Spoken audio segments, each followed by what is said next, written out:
Hello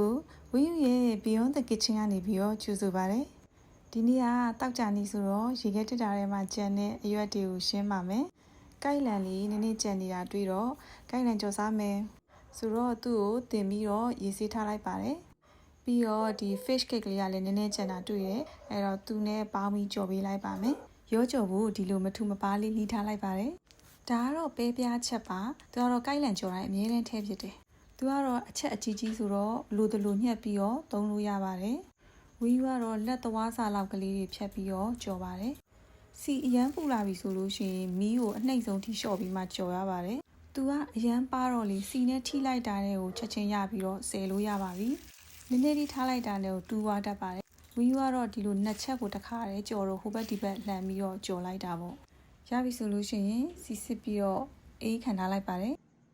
စီပူလာပြီဆိုလို့ရှိရင်ကျက်သွန်ပြူထဲနှစ်ဖက်တုံးလေးထည့်ပြီးတော့အရင်ဆုံးကြော်လိုက်ပါတယ်။ပြီးရင်ကိုက်လန်ထည့်ပါတယ်။ပဲငယ်မြားရေးတစ်စုံထည့်ပါတယ်။ခရူးစီလည်းထည့်ပါတယ်။ခရူးစီတစ်စုံထည့်ပါတယ်။ငွေပြီးတော့ကိုက်လန်လေးနူးအောင်လို့ခဏတည်ထားလိုက်တယ်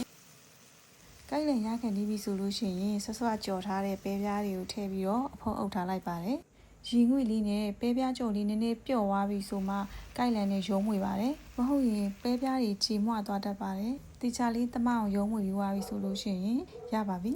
ဒါကတော့တောက်ကြနေအတွက်လက်ကျန်ရှင်းတဲ့ဟင်းရွက်ကြော်လေးဖြစ်ပါတယ်ဒီကိုက်လန်ကိုပဲပြားလေးထည့်ကြော်တာက